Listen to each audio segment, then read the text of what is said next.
multiple results, which is nice because not everybody measures in weight loss. Mm-hmm. I have some people just made that are going to the gym every day and learning how to track, and that's success. Yeah, actually, my mom said that yesterday. Like when I don't know if you guys saw, my mom did a podcast yesterday with me on it, but she's just like, it's just gotten me moving again. Mm-hmm. So I love that. I think movement is very important.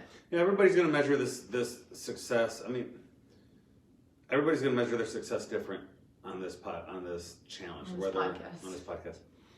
on this challenge, because some people are going to go by the scale, their weight loss. Some people are going to go by, hey, I'm tracking, I'm learning. See, there's a few people contacted me about tracking. They thought they didn't want to track because they thought they feel obsessive. But we've kind of geared our education around tracking, not necessarily tracking because you want to diet, but tracking because you want to learn how to eat in moderation. Right.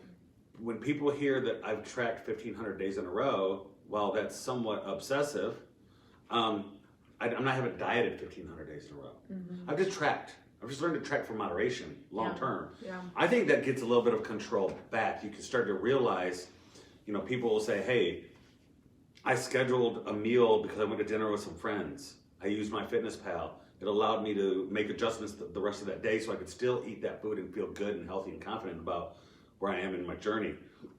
Some people just say, like I said, I'm moving every day.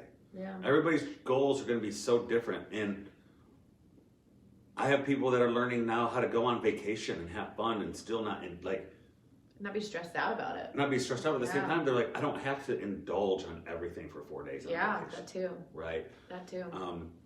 Or I don't have to go to vacation and not have fun. Like we can learn how tracking and behavioral change and exercise, where you're on vacation, go for a walk.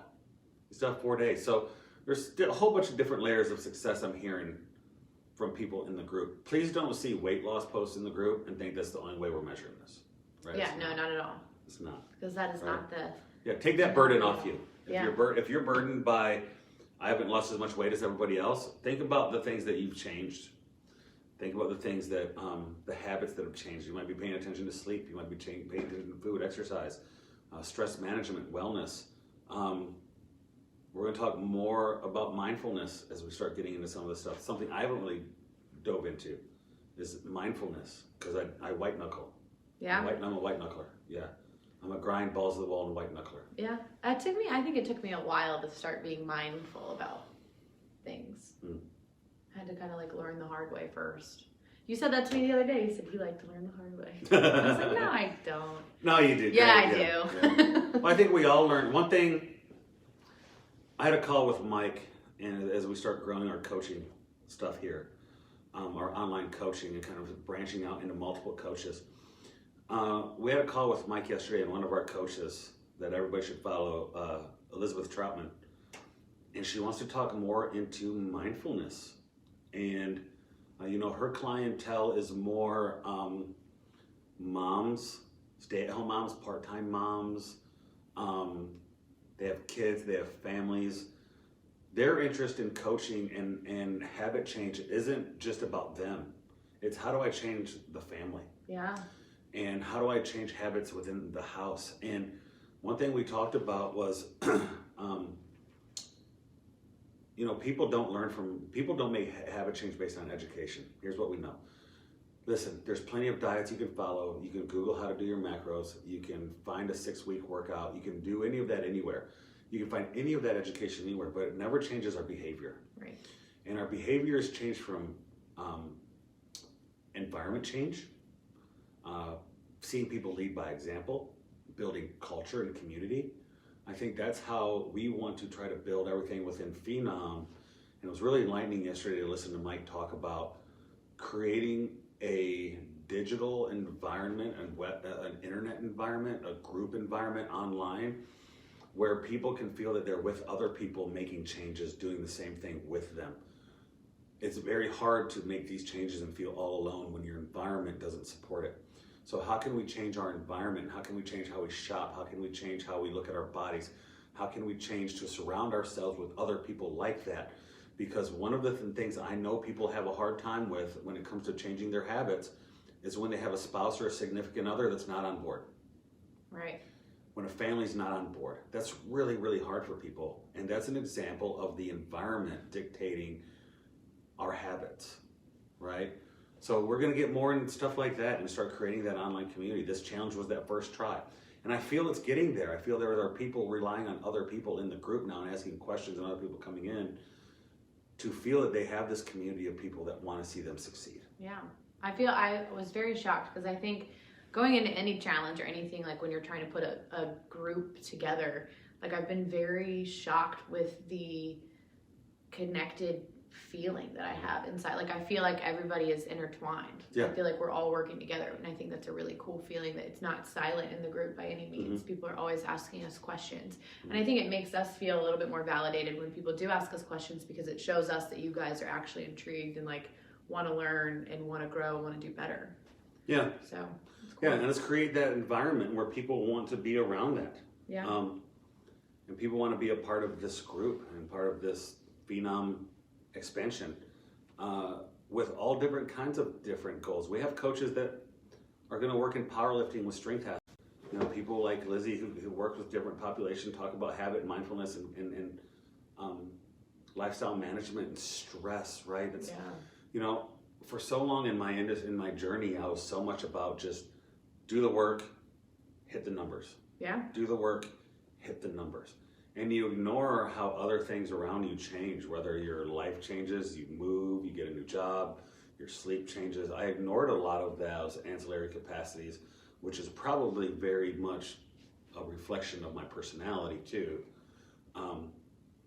But I want to make those changes in myself. Pay attention to mindfulness, pay attention to those other things that affect my health, not just grind, get shredded, right? Because there's no end to that journey. So if you're on that journey, there is no end.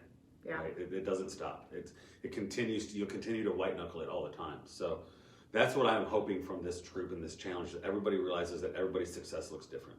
Yes, I agree. What are we talking about today? Wow, that was like. Is that a moment of clairvoyance? I might cry a little. That was a moment of clairvoyance. Yeah, I just snapped back to it. Like, where are we? Who am I? When I created those macro calculators, those sheets, that literally was a moment of like 2 cups of coffee and some endurance. Yeah. And I made those sheets and I'm like, who am I? What happened? Did I pass out and I made all these sheets? Like, yes. Like I entered like this alternate universe of productivity. Yes. I love it. And it got done. And then I didn't know what to do with them. I sat on those for like 6 months. Yeah. You just sit there. What are we talking about? You're the content queen. Content will be awesome here coming up. Starting February 1st, we're making changes. Yeah, we are. Gray has told us to make changes, so we are. What? Yeah, that's how it works around here. Yeah. No, it should be good. But today we're going to talk about kind of some more deficit talk. Mm-hmm. Just some general questions that we get here and there. So first question first, making strength gains inside of a deficit. Yeah. Can you make strength gains inside of a deficit? Yes, I believe you can. I know I've done it. Yeah, absolutely. Yeah, right? Like, yeah. So I think there's how much of a deficit it kind of depends on, how long you're in that deficit. And then what is your experience level in strength and conditioning, right? If you're new, what do you consider new? First year, 2 years? I say 2 to 5, depending on the person. I say 2 to 5. Interesting, so I'm still new at this. I say 2 to 5. That you can still make really 5 stretching it, 2's about it, 3 stretching it, 4, 5, no, probably not. But like the longer you're in this game and the more strength gains you have based on where you started when you started training is really going to depend on whether or not you can make strength gains in a deficit. Yeah. I have a hard time. I see a significant decrease in strength gains as I've gone from 224 to 210. Yeah. Right. I see a decrease. Right. When my calorie count is high, my training volume is high. It's just right. Right. As I've decreased calories this week, it was the first time I saw a change in strength gains. Right. But I have people that I've coached for a year and a half that are still making strength gains as they cycle through in and out of deficits based on their goals.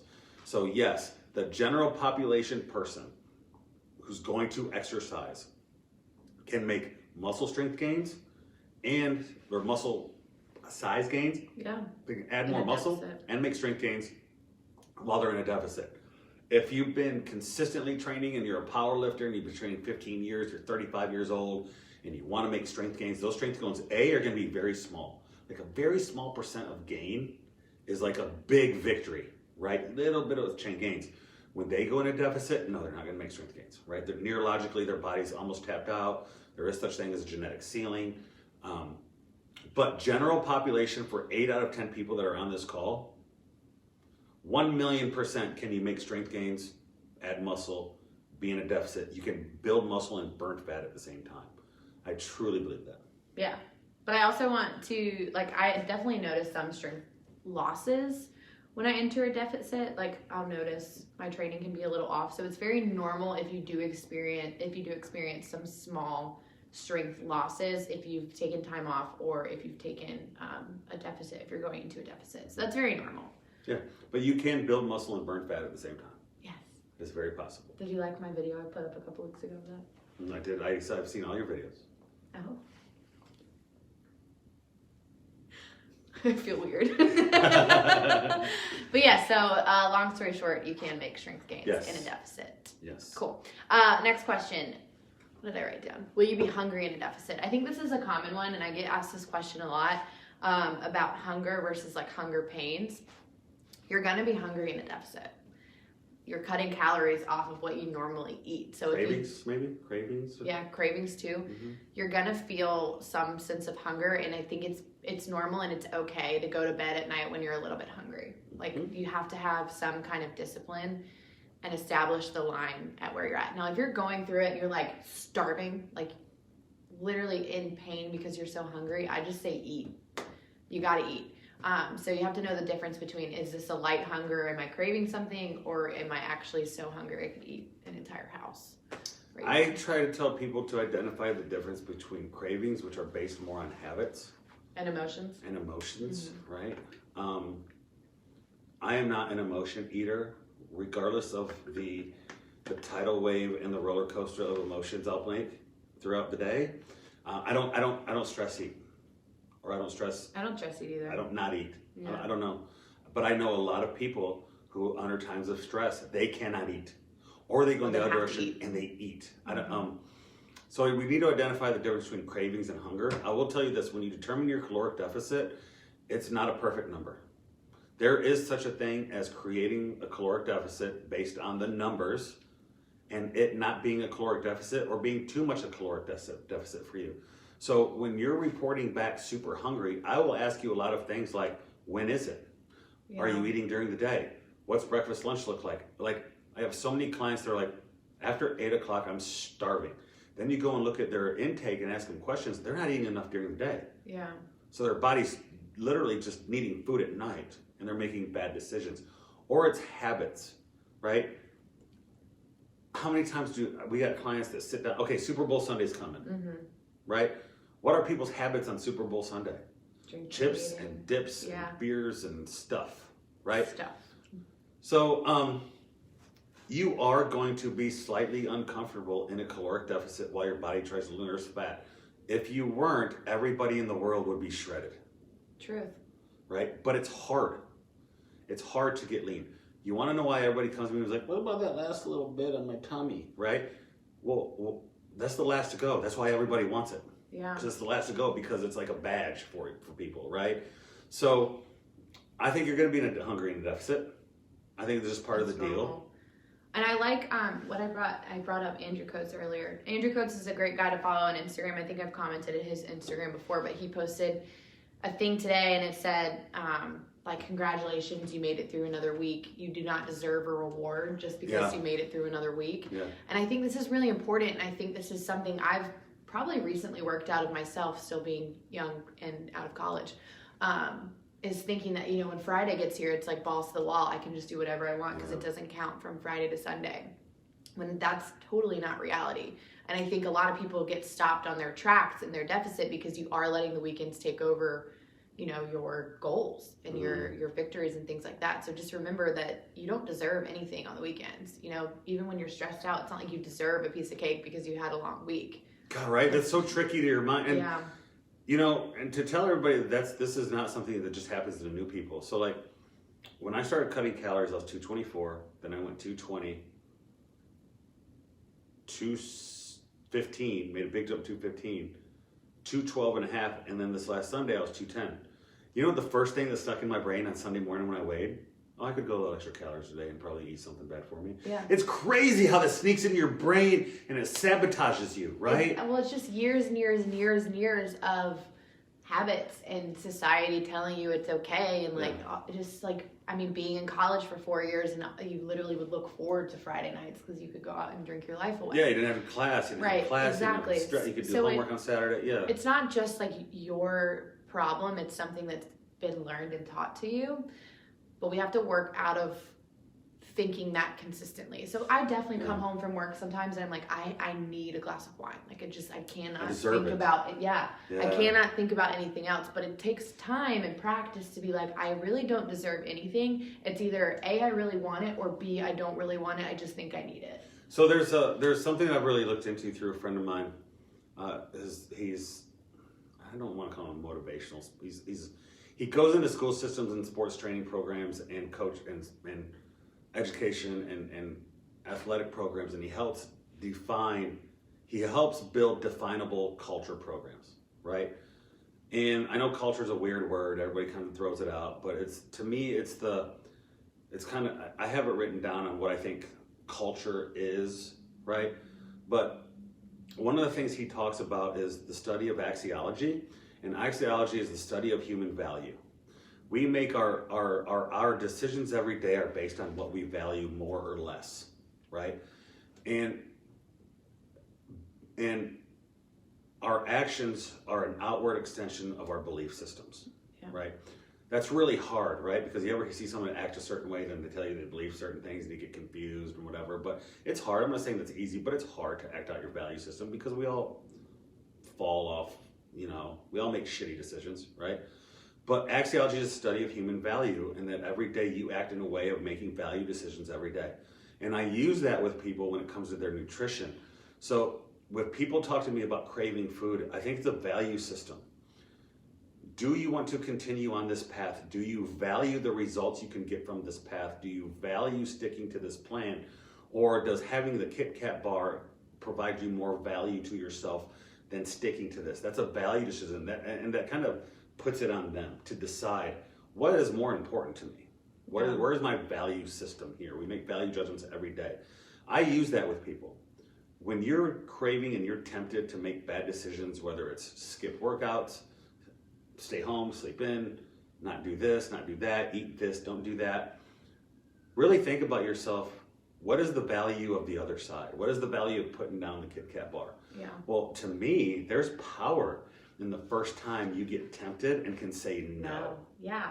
I think this is a little bit off of where we're going to talk about today, but I like it. Let's go with it. There's such a bad draw in society to tell you that it's okay to miss things and it's okay to miss workouts and it's okay to eat whatever you want and like all this stuff. And I get where they're coming from because it's supposed to help your mindset into not being so restrictive, right? It's supposed to help you feel better, when you do make a bad decision and you eat out or you eat something that doesn't align with your goals. But I also it provides almost like a coddling. Like it lets you know that, oh, it's totally okay to just do whatever you want all the time. Your goals don't matter. So that's what it sounds like to me when it's constantly pushed that you can continuously make these decisions and you can still expect to see results. That's not it. And that is, that goes back to habits. Mm-hmm. And that it also goes back to your environment, right? We consistently hear you're the average of the 5 people you're around. That's kind of a cliche thing people say, right? I've seen very, very, very successful people change who they are, right? You know where you see that a lot? You see that in people who struggle with addiction, right? They are products of the environment, right? So when you remove them from the environment, right, and you give them purpose and goals, things change. And that study actually came from rats, where they actually gave rats cocaine. I want to know who got that passed that you could just give rats cocaine, right? That's pretty crazy. Where did the cocaine come from? I don't know. That's just things pharmacy approved cocaine for the rats. But when you put the rat alone and they didn't really have a lot of purpose, it did cocaine and it did more and more and more. when you put other things in there for the rats to do and give it purpose with other rats and other jobs and mazes and things, the rats did less cocaine because there's more purpose. So there's a habit change, there's addiction change, right? And I'm not saying that all habits are addictions, but they do become part of your environment. And you're talking about going back to the environment. Are you hanging around people that don't care if you succeed at your goal or not? Right? I know people that try to sabotage people. I know women who have been on diets and started, and all of a sudden husbands come home on a Friday night with McDonald's and milkshakes for the kids. Never did it before, but now they start doing it. And that's shitty to me. So you change I'm not saying divorce your husband, change your environment, but the environment is what you're talking about is huge, right? And there is I deserve it. There's so much in this country with I deserve. And with food, that coming home, but it is such a trick on the brain, and it's so powerful when you come home from work and you have a long day. You're training people all day, you got to work at the bar, you've seen people drink, you've done this, you come home, it's been a hell of a day. What time do you come home? Friday nights I get home like 10 or 11. Okay, it's 11 o'clock at night, and you're like, I'm going to throw my feet up, watch something, and have a glass of wine because I deserve it because I've had a long day. That's a trick. It is. And I used to live in that mindset, you guys. Like that used to be what I did. And at work, we may have like a couple beers or whatever, like we'll split a couple and just have to try everything and whatnot. But like, there is so much more like value in my answer of no when I can come home and be like, I don't need any of that. Like, you know what I really need? I need 8 hours of sleep, and I need to get up tomorrow. And that's really what you deserve. Like, I deserve to be a productive human. So I have honestly been on like quite the journey with my alcohol intake and telling myself like, it's not worth the hangover. It's not worth being productive or being unproductive on a Monday. It's not worth a lot of things. It's more worth, like me being productive and being good at my job. So I like that because there's two sides to that. Yeah. There is, what is the value of doing those old habits? Mm-hmm. What do you lose? But what do you gain? Yeah. What is that risk when you make those decisions? Then if you choose to deny those old habits, what can you gain? What is it at risk if you don't deny those old habits? Well, if you're obese, it's death. It is, right? If you're overweight and getting unhealthy, the result to not changing your habits is more and more unhealthy, is eventually leading to some comorbidities that come into play with diabetes, other things. But if you do change those habits, what is the result of that? And I think we have to weigh those out when we're making decisions every day, right? But you make a really good point. How many people, after starting a nutrition challenge, listen, how many people are going to end this 6 weeks and spend the 7th week? Balls to the wall. F it. Yeah. Let it go. I'm not working out. I'm doing what I want. That's the issue I have with things like the Whole30. What do you do on day 31? Right? 6-week challenges. I used to not be a fan of challenges. So then what? Well, now we provide solutions for you because we're going to have a 5-week workout coming that we're going to launch for you. That's going to be 3 days a week. That's going to come off this leading into the next challenge. So we're not bailing on you. We're giving you guidance. Right. I think the biggest thing it comes down to is not limiting yourself to such small things. Does that make sense? So it's like, I don't need to limit myself to eating really healthy 4 days a week and working out 4 days a week. So then my Friday, Saturday, Sunday, I can do whatever I want. Like, I should look at the bigger picture. And I think that's what a lot of people don't do is like, I posted about it last night. People just look at their workouts and their social life. That's the two things that matter when they start getting into fitness. It's like still maintaining their social life and still maintaining their fitness, but they forget about the nutrition and the sleep part. They forget that there's everything that comes full circle in this entire journey. It's not just your workouts and it's not just your social life. Like, you have to think about your nutrition and the choices and what the repercussions will be. Repercussions. Yeah, and same with your sleep. You know, like, I used to be the one that was like, I can run off 5 hours of sleep, no big deal. 6 hours of sleep, doesn't matter. And when I figured out, like, okay, well, 8 hours of sleep, there's nothing wrong with it. Like, there's nothing wrong with somebody saying they sleep 8 hours of sleep, like it's normal.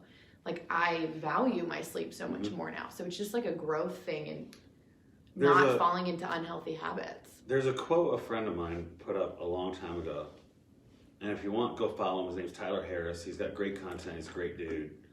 And it says something like, excuses are extremely seductive. And they are. a lot of times when we have excuses, it's tempting, it's seductive. I'm trying to find it, and I probably won't. It's seductive, it's a trick, it's tempting, and excuses are like that. So I understand what it's like to struggle through here. I know what it's like when people say, Josh, I've got everything in the group I'm supposed to. I'm within my macros, I'm exercising, I'm doing these things. It's 10 days later, the scale's still the same, right? And that's hard. That's deflating when that's your goal. Yeah. And that's when we got to start talking to people about, well, you made 3 positive habit changes. Perseverance. Persevere through. I said to this girl, how do you feel? She goes, I feel so much better. I didn't realize how bad I felt. Right? So that's a positive. Yeah. You feel better. You're performing better. And I hate workouts in the morning. If I had to do a 6 o'clock workout every day because my schedule called for it, that would tempt me. That'd be hard. Yeah. That'd be really hard for me. Because that sleep is seductive, that extra time is seductive, the laziness is seductive. But I can understand when you make all of these changes and you don't see the results. You don't see that pound come off in the first 2 weeks, right? That's hard. But I think that's why we talk about non-scale victories and the positives of the things you're doing. Yeah. Right? I don't know, we got off topic. No, I like it. But I think it's important based on what I'm seeing. I'm seeing success from people. I'm seeing frustration from people. I'm seeing people, getting tempted. Yeah. I had somebody hit me up yesterday and was like, I came home and ate 2 bowls of cereal. Yeah. And it was like 9 o'clock. Yeah. With whole milk and those fruity pebbles. Yeah. I'm like, how'd it taste? They're like, it was awesome. How do you feel today? I was like, my stomach and I don't feel good. So it's just you take that and you learn from it, it's going to happen. And I don't want anybody to be scared into thinking it's the end of your journey if you mess up, because it's going to happen. I tell this to people all the time. This is not a 6-week battle. This is not a year battle. This is the rest of your life. So I can guarantee you, Josh still battles. I still battle. 1,000,000%. Every weekend I battle about, what's the right thing for me to do. Not what's the fun thing for me to do, but what's the right thing for me to do. I've got girlfriends coming into town this weekend. How am I going to party? I have to still act in an appropriate way for my goals. And that doesn't mean I think this is a big one too, where people feel unfun when they say I don't want to drink and I don't want to eat all this stuff, and maybe even catch some heat from their friends, which is really shitty. But you have to think about, okay, well, what really makes you happy? Are you going to be super happy with making poor decisions all weekend long and waking up Monday morning? Mm-hmm.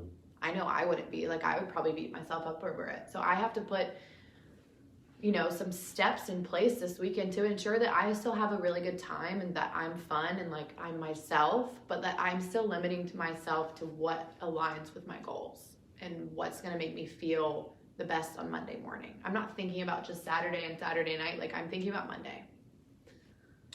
A lot of things in the ways I eat are basically because of how it makes me feel. Yeah. Not necessarily what it does for composition changes. Mm-hmm. But when you start putting good quality foods in your body, drinking enough water and exercising, and then you go back to that lifestyle. With so many people that have come back to me and go, man, I don't know what it would be like if I went back to that standard American diet. That standard American diet is a muffin and a cup of coffee for breakfast, fast food for dinner or for lunch or something on the run. You don't eat, you come home, you eat what's ever on the table, you snack at night, and then you go to bed. Yeah. That's that standard American diet. And when you start putting food into your body that is good for you, a lot of people after a long time, it's the same way with alcohol. I've had a lot of clients, they say, okay, I'll quit alcohol for 28 days. It'll suck, I'll do it. After 28 days, they significantly limit their alcohol intake on accident. Yeah. I've had people lose their palate for red wine. Literally say, I went to drink red wine and it just did not, wine. Wed wine. There's a song. And they say, I didn't crave it anymore. And you know what? There are people that I say, hey, go 28 days, you'll see it changes your palate for red wine. They go, I don't want to change my palate for red wine. I love it. I don't know. Maybe not, right? But again, it comes full circle. The whole thing. So you're saying you know, you're not as energized when you eat processed food and you don't eat enough and like all this stuff. So there's so many people that don't realize the reason that they're tired is because they're not feeding themselves correctly. Yeah.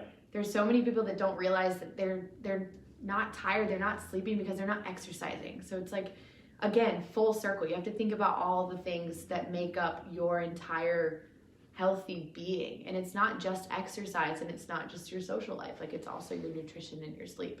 So anyways, it was like 20 minutes off topic, but I like it. That's good. No, I'm good. What's up? Was there anything? Last one was, does muscle turn fat when you quit working out or change your diet or go into a surplus or whatever? Maybe you go into a deficit, whatever it may be.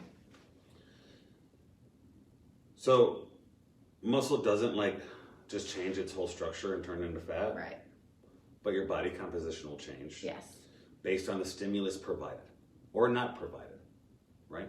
If you're lifting weights and you go in a surplus and quit, you'll probably still keep your muscle. Your body composition will change. You'll add more fat. Here's what happens to me. I have a lot of muscle. I carry a lot of muscle. When I broke my arm a long time ago, I probably lost 20 pounds in 6 weeks, right? Because I couldn't do anything. I was bedridden, had weird reactions to the pain pills they gave me, and I got sick. I mean, it was crazy. I was down. I went from like 210 to 190. Yeah. And my body composition changed. I just got flat, lost muscle, because muscle is expensive. Listen, your body doesn't want to carry muscle. It's metabolically expensive to carry muscle. Your body thinks nothing but survival. If you stop stimulating it, your muscle will go away. That's just how it works, right? But no, there's nothing magical where if you get this muscle and then you stop lifting, it turns to fat. Your body composition will just probably slowly start to go back to what it was. Yeah, yeah. Right? Yeah. And you'll gain more fat tissue because you're not as active, you're not eating the same, you're not stimulating muscle growth or muscle maintenance. So your body composition will change. It looks like to some people that they're like, oh, my muscle turned into fat, but it doesn't happen that way. Right. It doesn't go through like a little loophole where it's just like, oh, yeah, fat tissue. now. Yeah, muscle tissue is now fat tissue. Oops. They're different. They're totally different. Right. So no. Yeah. Simple, short answer. I think that was good. I do too. I think we covered some interesting things. Yeah. Feel alive. Yeah, I got fired up. Yeah, cool. Does anybody